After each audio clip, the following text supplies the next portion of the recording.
और इसी बीच एक बड़ी खबर आ रही है। हिंडन एयरबेस पहुंची शेख हसीना।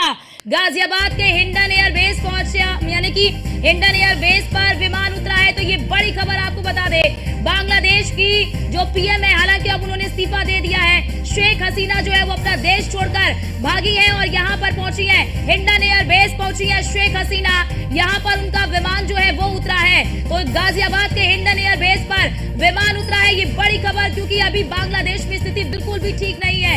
वहां पर फिलहाल सेना ने मोर्चा संभाल रखा है, वहां पर आगजनी हो रही है। पीएम आवास को विरोधियों ने घेर रखा है, यानी कि जो प्रदर्शनकारी है वो पीएम आवास के भीतर घुस गए, क्योंकि कई दिनों से वहां पर आरक्षण के मुद्दे को लेकर जो छात्र है वो सड़कों पर उतरे हुए थे। और अब मामला वहां पर इतना ज्यादा खराब हो गया है कि स्थितियां बिल्कुल ही जो है कि हाथ से बाहर हो चुकी है, अनियंत्रित हो गई है। और हमारे साथ एसोसिएट एडिटर ब्रजेश श्रीवास्तव जी हमारे साथ जुड़ चुके हैं। ब्रजेश, जिस प्रकार से हिंडन एयरबेस पहुंची है शेख हसीना, ऐसे में क्या दिखाता है कि भारत और बांग्लादेश के रिश्ते इतने बेहतरीन रहे हैं, जिसकी वजह से शेख हसीना जो है वो भारत में शरण लेने के लिए पहुंची है फिलहाल? देखिए अर्चना, सबसे बड़ी बात यह है कि अगर भारत और बांग्लादेश के रिश्तों की बात करें तो बांग्लादेश के साथ भारत की करीबी हमेशा से रही है। चाहे बांग्लादेश के अलग देश बनने के साथ, जिसमें भारत की सबसे बड़ी भूमिका थी, और उसके बाद से लगातार भारत ने जब भी बांग्लादेश संकट में आया तब जो है कहीं ना कहीं हिंदुस्तान ने बांग्लादेश का साथ दिया। अब शेख हसीना को हिंदुस्तान में पूरे एक तरह से देखा जाए तो पूरी सिक्योरिटी के साथ उनको रिसीव किया गया है। और अभी तक की जो खबर है कि गाजियाबाद के हिंडन एयरबेस में शेख हसीना का विमान उतरा है और वहां पर सेना के अधिकारी मौजूद थे और सेना के अधिकारियों ने शेख हसीना को वेलकम किया, शेख हसीना को रिसीव किया है और उसके बाद उन्हें दिल्ली ले जाया जाएगा। यूं तो अभी तक ऑफिशियल सोर्सेस से इसे कंफर्म नहीं किया गया है, लेकिन हिंडन एयरबेस में शेख हसीना के विमान उतरने की खबर पूरी तरह से लगभग कंफर्म हो चुकी है, क्योंकि हिंडन एयरबेस के बाहर जो सिक्योरिटी है वो बेहद टाइट कर दी गई है। उस सिक्योरिटी को जो है वहां पर चाक चौबंद किया गया है।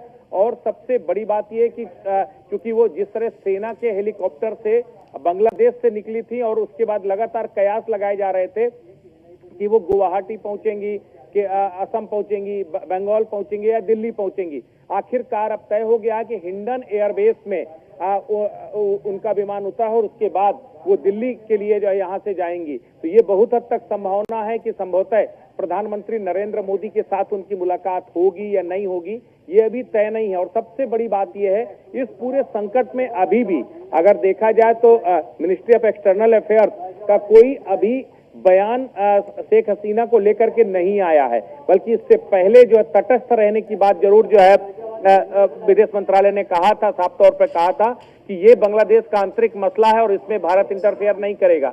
लेकिन जिस तरीके से बांग्लादेश में आगजनी बढ़ने के बाद, हिंसा बढ़ने के बाद शेख हसीना ने बांग्लादेश छोड़ा और उसके बाद सेना के हेलीकॉप्टर से वो हिंदुस्तान आई हैं, तो ये बात बिल्कुल तय हो गई है कि फॉरेन एम्बेसी के साथ जाहिर तौर पर वो पूरी तरह संपर्क में थी।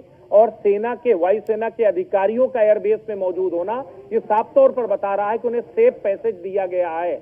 और अब वो किस रूप में हिंदुस्तान में उन्हें स्वीकार किया जाएगा, ये अब जो है फॉरेन डिप्लोमेसी का जो है मसला है, जिसको कुछ देर में ऑफिशियली कंफर्म किया जाएगा कि आखिर उन्हें किस रूप में स्वीकार किया गया है। लेकिन इसमें कोई शक नहीं है कि शेख हसीना के साथ हिंदुस्तान की सरकार के रिश्ते बेहद अहम रहे हैं और यही वजह है कि जब शेख हसीना संकट में आई तब उन्हें हिंदुस्तान ने शरण दिया है, हिंदुस्तान में वो पहुंची और इसी के साथ गाजियाबाद के हिंडन एयरबेस से शेख हसीना को जो वायुसेना के अधिकारी हैं और सेना के अधिकारी हैं वो लेकर के दिल्ली के लिए रवाना होंगी। और ये भी कहा जा रहा है कि संभवतः शेख हसीना हिंदुस्तान से लंदन जा सकती हैं और लंदन जाने के लिए उन्होंने बाया दिल्ली वो रास्ता चुना है। तो इस बात की भी संभावना है कि शायद उन्हें जो है यहाँ से ले जाने के लिए, क्योंकि यहाँ से जब लंदन जाएंगी तो इसके लिए भी, क्योंकि लगातार जो टर्मिनल 3 है इसको भी तैयार रखा गया है। तो ये तमाम जो हैपनिंग्स हैं वो अचानक तेज हो गई हैं। बिल्कुल, और भारत भी लगातार नजर बनाए हुए है, पूरी स्थिति का आकलन भारत भी कर रहा है। बहुत शुक्रिया ब्रजेश जी आपका हमारे साथ जुड़ने के लिए और महत्वपूर्ण जानकारी